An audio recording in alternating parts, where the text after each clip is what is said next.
Well, good morning, ladies and gentlemen. Seems I missed a bit of a good night if some of you were raging on till 2 in the morning. And I'm only assuming that that was at the piano bar. And if you weren't, let me tell you that's where you ought to go at the end of today, because the Menzies Piano Bar is a wonderful institution, not only of this hotel, but of Sydney, if you're a newcomer to our town. But let me say first of all that it's a great pleasure, of course, to be here with you this morning. But the interesting thing when you look at migration and mining is that they have a wonderful mutual attraction. And if you think of some of the earliest migrants to this country, the thing that brought them, if they didn't come in chains, I'm talking about the free settlers, was in fact mining. Albeit mostly in search of some precious metal, but many of the early people in the mid-1800s and early 1800s came here in search of mineral wealth. And in many ways that has continued, although the way in which people now arrive and the way in which they're able to enter through our borders has changed over that time. But look, what I want to do this morning with you is to share a little bit about how skilled migrants can help to close the existing skills gap within the mining industry and how their expertise can contribute to developing and maintaining a more skilled and trained workforce in the future. And this I'm doing, of course, from my perspective as the CEO of the Migration Institute, more commonly called simply the MIA. And the MIA, of course, is the peak body for the migration advice profession. And our member migration agents really, I mean, forgive the sort of puns here, but they really do stand at the coalface of Australia's skilled shortages because they're responsible for shepherding many of the tens of thousands of new migrants that we welcome to Australia through the sometimes labyrinthine processes and requirements of our Department of Immigration. And really, I'm here, I think, one message this morning is to make sure you understand that migration agents in Australia and our members are, in fact, probably your best friend. If you are looking, and I hear many of you are from HR areas in your corporations, if you are looking for skilled labour then, and you're bringing them from overseas, clearly you do need and can benefit from the services of our professionals. And they are well aware of the skilled migration's value to Australia and are well placed to help prospective migrants and employers alike to determine the most appropriate and expedient visa types to pursue. Australia's mining industry, I think, undoubtedly is extremely important to our economy and has been, according to the Bureau of Resources, crucial not only to Australia's successful weathering of the global financial crisis, but has also contributed to improvements in living standards of approximately 40% of Australians. And the success of the mining industry is dependent on having access to skilled workers. For a variety of reasons, including insufficient training and an unwillingness by some Australians to relocate to where some resource projects are located, we have a shortage of skilled workers available for the mining industry. And along with the MIA and other organisations, representatives of the mining industry gave evidence just recently to a Senate inquiry looking at the operations of our subclass 457 visas. Now, they stressed the need for temporary and permanent skilled migrants to fill the skills gap now and for the foreseeable future. And while the mining industry's use of migrant workers is relatively small, it is nonetheless very important. The Australian Mines and Metals Association told that Senate hearing that the 457 visa holders comprised around 2.5% to 3.5% of the resource sector's workforce over the past 5 years. So today I would like to give you an overview of what options there are for the mining industry to obtain overseas workers to meet its skill shortages, and also to talk about some of the challenges associated with Australia's migration program.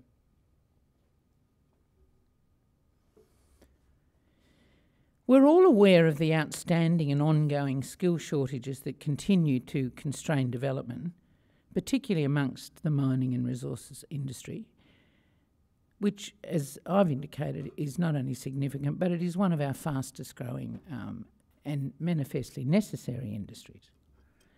And we know about the important role education plays in building a bridge to future growth.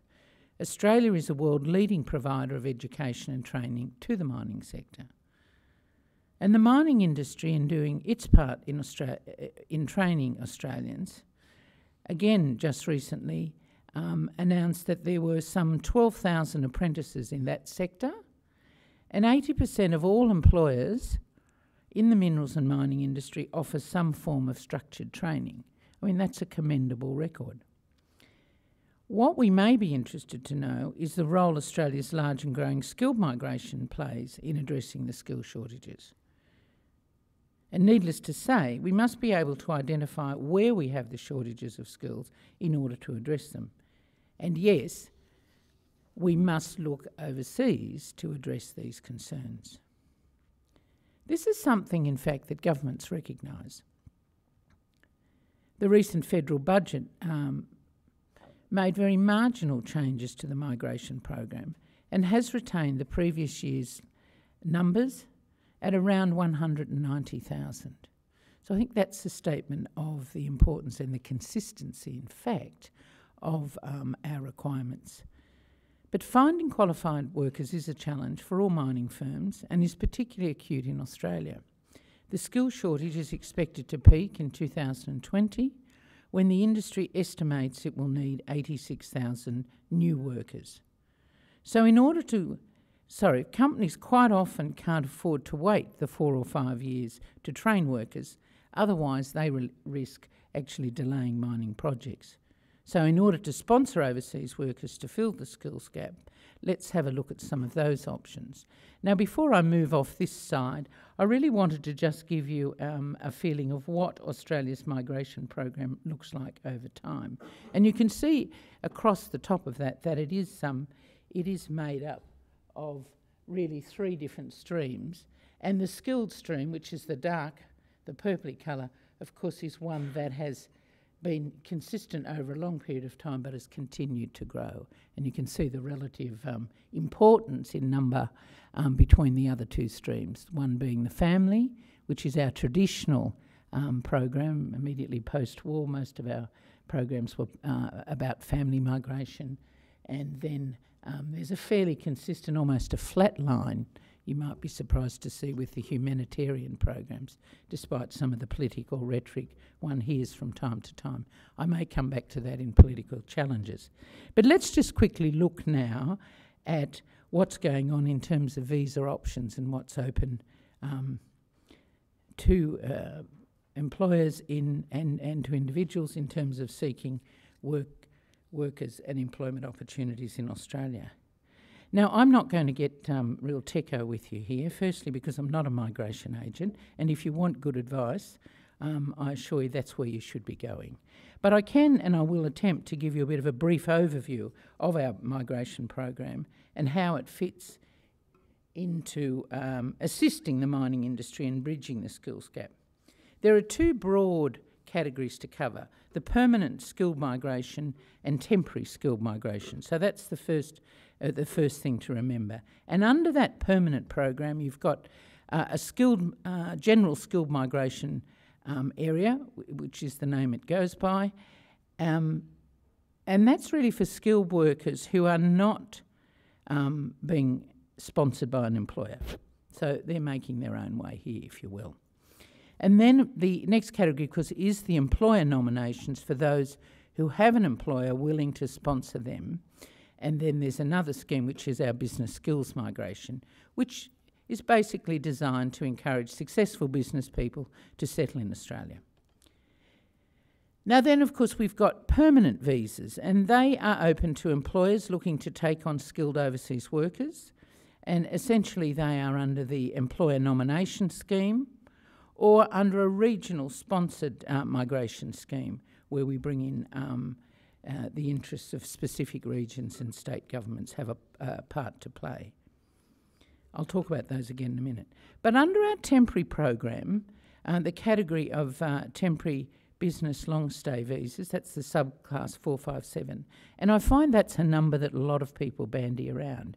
I'm not sure whether they think it's a chocolate box or what it is, but there's a 457 sort of going on in many workplaces. And it is interesting because there's over 100 visa subclasses, I think. But that number, it's out there. And that's because it has become so important in this skilled place. There are shorter term visas as well that are temporary, and they come under a different subclass number, and they're valid for only 3 months. So the 457, I think, is a most interesting and, dare I say, valuable category of visas to the mining industry and to mining companies, because it covers both short-term needs and employees who might stay for longer terms, because it can apply to up to 4 years. And that's the largest category of temporary migrants coming to Australia in recent years. Now, alongside them, of course, is there many overseas students and other temporary skilled migrants who are arriving in this country. But the subclass 457 temporary visas were introduced, in fact, the first time by the Howard government back in 1996, and as a means of attracting more skilled workers to Australia. And it was started, I guess, because of a recognition of the contribution skilled migrants could make to Australia's economic development, and was put in place to provide employers with a faster and more flexible avenue of recruiting skilled workers than was possible and is possible under the permanent program. So currently the Department of Immigration's processing times are often much faster for temporary visas than for their permanent ones. So temporary visas do, however, provide a pathway to permanent visas as well. And just at present, there's roughly 250,000 457 visa holders in the country, half of which we would expect on recent indications to take up permanent residence in time. Often these skilled migration program applicants stay even with their current employers too, the indications are. But unlike permanent migration, temporary skilled migration is not subject to caps set by government, but rather fluctuates according to the levels of demand. You may be aware of the integrity issues that have been in the media in recent times and some discussion, and I referred earlier to that Senate inquiry. There's been a fair bit of negative publicity around this visa. Much of it is unsubstantiated and anecdotal. And it was interesting in the evidence we brought forward, as others did to that Senate inquiry. But the mining industry expressly expressed concern, which others shared, about the confusing and distortions at times, and indeed the absurd discussions about this visa subclass, which was resulting in uncertainty for employers, anxiety for the visa holders, but also it was having the effect of tarnishing Australia's international reputation. And this is hardly helpful from our point of view, and I would think from yours, which at a time like this. But look, despite that, the controversial nature that I think it's really, the visa's not controversial. There's an election, as some of you will have noticed, coming down the road fairly soon, and I think it's just one of the things that's got caught up in some of the rhetoric. But what I do want to say to you about that is it isn't really controversial.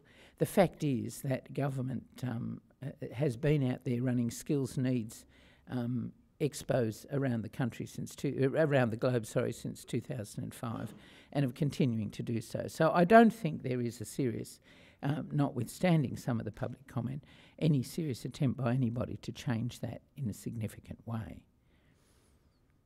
Indeed, they specifically, DIAC ran a skilled workers forum in Texas last year, specifically to try and attract more workers to the mining sector. So with about 130,000 people currently expected to be granted 457 visas this year, I think we're here to see something stay.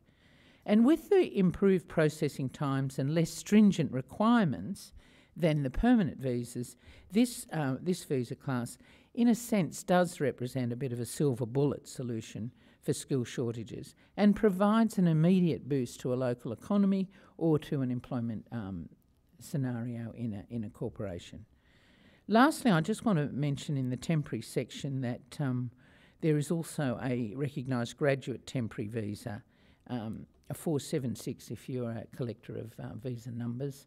And these allow recent graduates from selected overseas universities who have studied engineering to gain up to 18 months of skilled work experience in occupations in demand in Australia. So really what I'm saying to you is there is quite a lot of opportunity for your organisations in the mining sector and the resource sector to avail itself of access to overseas labour and overseas workers. Now quickly let me turn to the permanent visa options.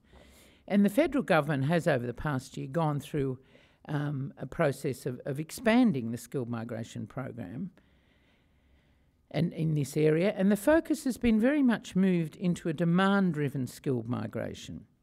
As it is today, there are two permanent visas that are most applicable to the mining companies, and they are the employer-nominated schemes and the regional sponsored schemes I mentioned earlier. And as part of the ENS and the RSMS review process, there's a single list of occupations called the Consolidated Sponsored Occupation List, and these visas were amended last year as key reforms to the General Skilled Migration Visa category. And these visas are highly responsive to labour market demands. In 2011-12, the skills stream accounted for nearly 70% of the migration program. So processing of these visas, while I've indicated can take longer and the requirements for eligibility are much more stringent than the temporary visas, however, the temporary visas do supply a path to this visa category as well. From the most recent data we have, almost 9 in 10 people granted a permanent employer-sponsored visa were people who had originally entered Australia on a temporary skilled visa or come here as temporary skilled workers. So the government has also built, alongside that, the Skill Select system, which you may have heard about. And that functions as a kind of government-run job board, I guess, for potential employers of migrants. And the Skill Select system is essentially a database of people who have expressed an interest in applying for certain skilled visas, and employers are able to search that and contact potential employees. Look, these are all important initiatives that will have economic carry-on effects. Australian immigration history reveals that the skills portion of the total migration has in recent years grown in import and in size. Indeed, over the last 30 years, the skilled visa types have gone from making up about just under 20% of the total program to nearly, as I said earlier, about 70% today. And over that same period, the humanitarian, family and special eligibility programs have seen a collective increase of around 2% annually, while skills type visas have increased at a rate of much more like 13% a year. Now, however, the distinction between so-called skilled migrants and others who enter through the family or humanitarian programs, or as a temporary visitor, student or worker, is not immaterial. Ours is now, in fact, a skilled migration-heavy program, and one that rewards those most capable of delivering the precise qualifications and credentials Australia's market-driven economy requires. And I think this is good news for the mining industry. The Australian economy has grown tremendously over the past quarter of a century, quintupling in gross domestic product and demonstrating increasing strength across all available metrics. The rise in skilled migration entrants and GDP are, of course, by no means inextricably linked. However, it is clear that Australia has turned over large and increasing amount of its migration program to the skilled migration area, and there is currently no interest from either of our major political parties in reversing that trend, I would suggest, or for that matter, in increasing the skilled or migration program particularly. In fact, in a sense, in this, with almost every other element of migration policy, our two major political parties find themselves in furious agreement. Mind you, this paper-thin ideological separation might make for discursive and dynamic policy debates, but it does mean that companies can proceed with a measure of assurance that there is no momentous migration program change looming over the horizon. Now, some may see that as a fairly gutsy statement for me to make, but I do from a point of view that I think there is a fair bit of posturing that goes on, and many of you will have watched in our media some of the issues that come on daily about refugees, about boats and so on. If you go back to that first slide, you'll remember that's a flat line, pretty much. We've been bringing in the same people under that, same numbers of people under that program. So there's a fair bit that's talked up. I mean, in simple terms, I kind of see it in this way. The current government's got to puff up its chest and the minister to be important because we are leading to an election, and so that we're looking at certain matters, and I'll comment on them in a minute. The opposition's not going to buy a fight on skilled migration, so they're just keeping very, very quiet, saying nothing. And the unions are, out there screaming shock and horror. But they're all fairly predictable stances from each of their points of view that they might be taking. What I'm suggesting to you this morning, ladies and gentlemen, that some of the issues that we do face and some of the challenges under the migration program probably won't come from a fundamental shift come September. I could be wrong. But let me reflect just for a moment on a couple more issues in terms of what we are facing and some of the challenges employers face in the processing of skilled overseas labour. Migrants who enter the country within the permanent skilled migration program complete a rigorous application process. And any of you have anyone had to do these? Just give me a sort of a feel. Yeah, there's quite a few people out there waving hands that they've been in there. You don't have to answer this question, but I hope you use the services of a good migration agent. But look, either way, the thing is that migrants who enter the country within the permanent skilled migration program complete a rigorous application process, and those who have done it will know that, relating to their employment experience, their qualification, Australia's contemporary occupational requirements. Remember, I mentioned that list. They've got to be on whatever the current list is, as well as character, health, language, criminal history, and so on. And there are, alongside the obligations of those individuals, other obligations, of course, to the sponsors themselves, who have to ensure that overseas workers engaged in our labour market are not exploited. And there are regulations detailing which skills workers need to have to be granted a visa, and measures to protect Australian workers are, again, the subject of some of that political discussion. But the migration program is about getting the balance right between our economic and our social objectives. And sponsors must provide skilled visa workers with the same conditions and salaries as Australian workers.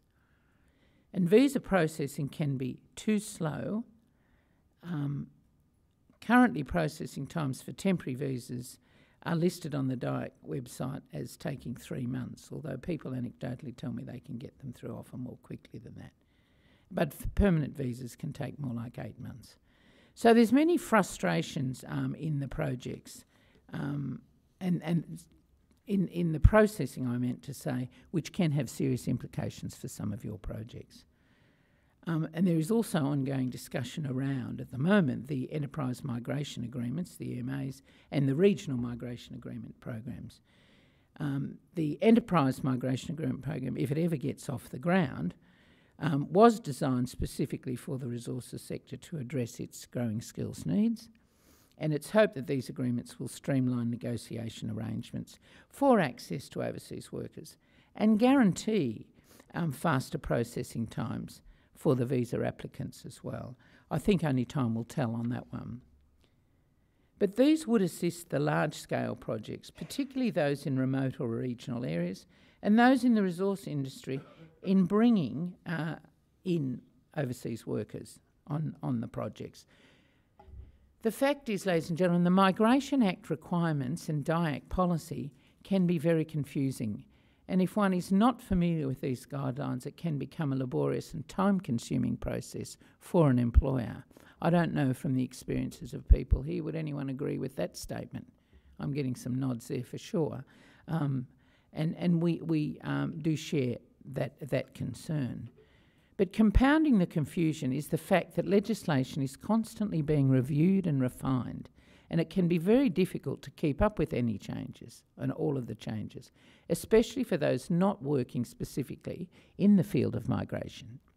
So, for example, there is a lot of uncertainty around changes expected to come into effect on July 1 this year. The Minister has heralded them, and there has been very little indication as to what those changes will be, but it's expected there will be new sets of criteria that businesses will have to meet. And this is very much one of those where you have to watch that space. The current system, in fact, already has many safeguards in place to promote and protect Australian workers. So just what these changes will be is unclear, and part of that uncertainty I referred to before. This may in part explain a drop in recent numbers in the 457 visas issued to your industry. During the period 2012 to March this year, there were 3,780 visas issued, which was down from 4,850 in the same period the previous year. It may be one of the factors. There would be others, I'm sure. But anecdotal evidence from our members suggests some employers are waiting until 1 July or even until post the election in September, for that matter, before they want to go ahead with sponsorships. Then there is the politics of overseas workers taking Australian jobs. I suspect that's as much caught up in hyperbole and rhetoric as... I'll go back to this one, sorry, as any real issues. So let's just look for a moment, if I might, at what are the other challenges. So we've got these July 1 changes on the horizon, but we've got some other things that I think are really important for us to reflect on when you look at skilled migration, and that is our population growth is dependent on migration growth. Most new migrants to Australia, no matter what age, experience or training they have, will become an economic net gain, no matter what industry or occupation in which he or she eventually works. This has been well established. And over the past 25 years, on average, Australia's natural population growth has constituted something around 40% of our population growth, where migration has contributed the other 60% of our population growth. So as much as we need skills in their myriad of forms, our continued economic success is dependent on increasing total population and all of the benefits of growing populations that they bring. And I believe that migration has in the past and will continue to assist the mining industry. We are in fact a nation of migrants. And this is true when we discuss our economic outlook as much as when we look at our pluralistic social identity. I was interested to hear Professor Peter MacDonald recently arguing, in fact, I think when the Prime Minister was talking about putting Australians first, but he said the fact is there are big holes left behind, and there will be more, by the baby boomers. As they leave the workforce and the demand for skilled workers will increase, as will the demand for labour overall, and that for the next 20 years at least, the levels of immigration will have to be higher than they are now rather than lower in order just to maintain the economic activity and our current tax base. It is only natural that confronting workforce shortages and gaps, we looked outside our country to fill these. There are many options in getting skilled workers to Australia, and as I've indicated to you, the migration law is complex, and I encourage you to not do that alone. It's in your interest to seek out, I think, MIA professionals, and I'm delighted to say that a number of them are here today. If you do have specific inquiries during the break, for them, they have to complete an educational component and courses and regular updates throughout their professional careers to keep abreast of the policy and the legislative changes. They're required to meet very high and rigorous ethical standards. So they are, as I said earlier in this address, really potentially some of your best friends in this space. So if you are interested in learning more about it or want some more information of who to talk to, please take the opportunity during the conference to go to our stand. We have it outside the MIA, and there will be always someone on the stand who can help direct you. So for my part, ladies and gentlemen, I would like to conclude there, but I'm happy to answer any questions within my competence. Thank you very much.